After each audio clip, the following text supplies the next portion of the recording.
We have one more, last, but I know from experience, certainly not least, Sister Gretchen Shaffer. Would you like to, the floor is yours. First of all, I want to tell you that I appreciate so much being named as a woman of wisdom, because I have been called worse things than that. And years ago, I used to have some preliminary control over the Campaign for Human Development Funds in the diocese. And I was interviewing a fellow who had applied for money, and he asked me if I knew Monica Appleby. And I said that I did, and he identified her as a dynamite woman. And from then on, for at least 2 decades, I wanted to be a dynamite woman, but no, I never was. But now I'm a woman of wisdom. Jackie Henrihan referred to the Catholic ghetto, and after Vatican II, Beth made a reference to the fact that the one group that picked up on Vatican documents and really ran with it were sisters.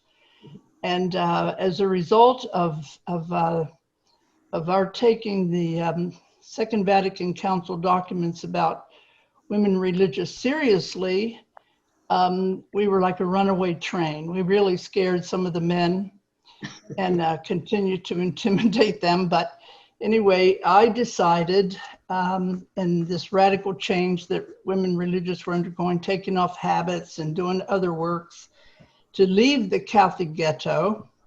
And I stepped out of school teaching and became involved with the Office of Social Action and Catholic Charities in the Diocese of Wheeling.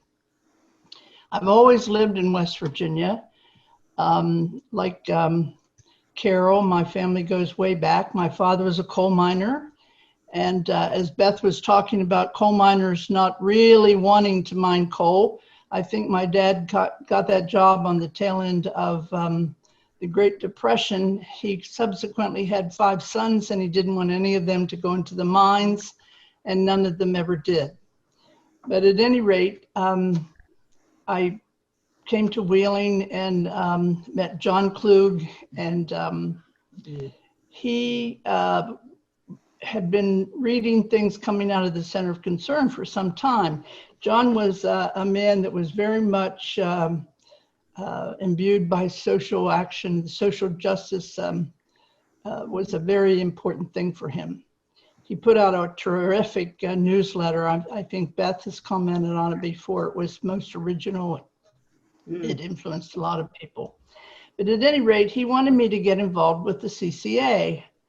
And so I wasn't sure that I wanted to do that, but another Glen Mary priest besides Les that was very dynamic with the CCA was John Barry. Yeah. And John Barry was so enthusiastic about things that everything just rolled before him, because he loved Catholic Committee of Appalachia. He loved the people of Appalachia. And then he was subsequently staff for CCA. He had an office in Prestonsburg, Kentucky, that was also his dwelling place, and he was assisted by Sister Ida. And John Klug always called that office in Prestonsburg World Headquarters, CCA's World Headquarters.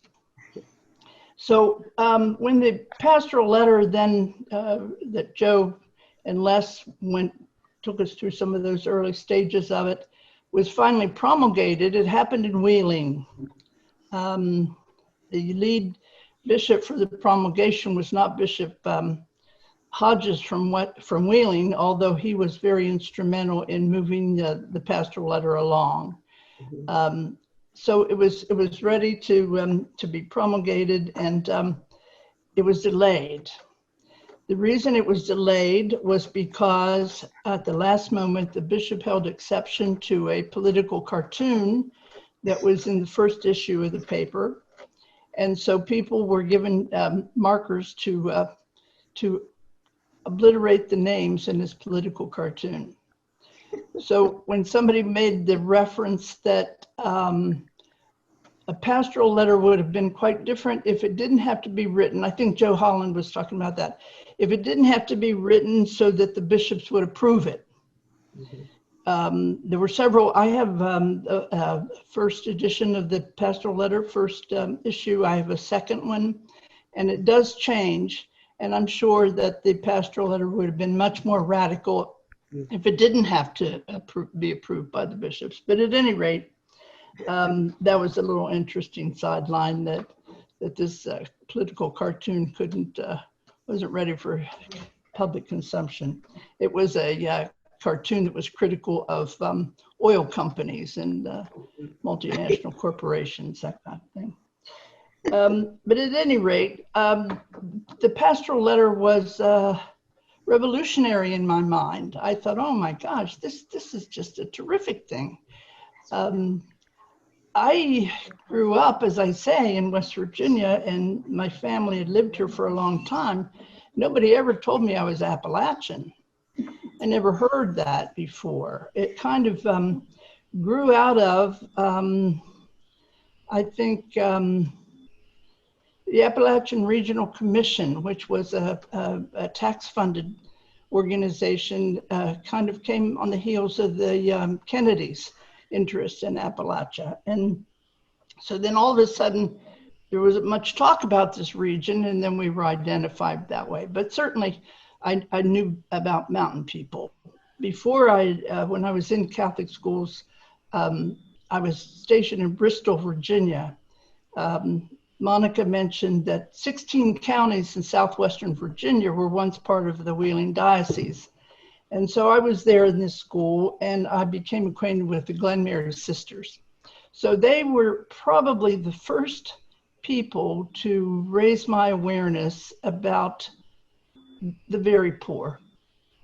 And then, in addition to, Monica's made reference, Marie Cirillo, but Anne Liebig was in particularly a person who, it seemed to me, once I got to this Wheeling position, that what was really going on regarding social change was all going on in southwestern Virginia. Lots of exciting things were happening there. So then I thought to myself, well, what could I do to respond to this pastoral letter? And it seemed to me that the thing that I had the most talent for was teaching. I had loved teaching. And through Mary Margaret Pignoni and Sean Scanlon, two sisters in Notre Dame de Namur, who had come to Mingo County, West Virginia, several years before, they made a contact with a group that had started a land trust in Mingo County. And they were of the opinion, and I was in agreement with this, that what would break the cycle of poverty was education.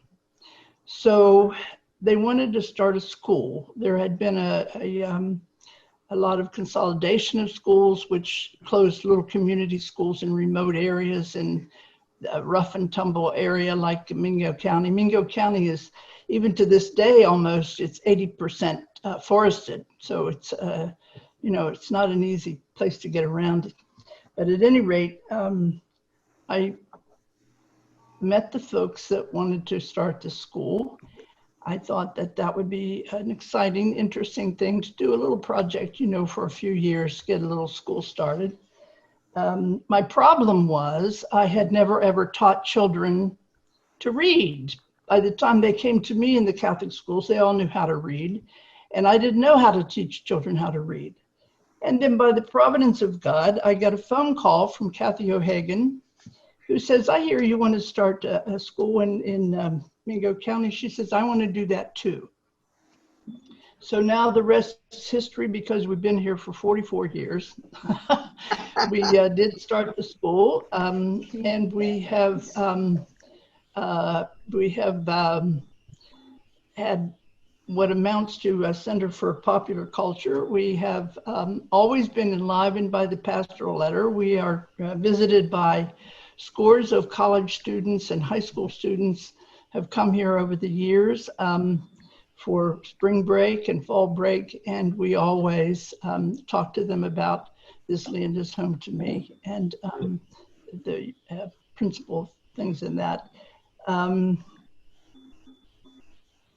was a thought I wanted to put in about, well, I wanted to particularly mention John Klug, but I also wanted to say that he was a great friend of the Jesuits. He loved Jesuits.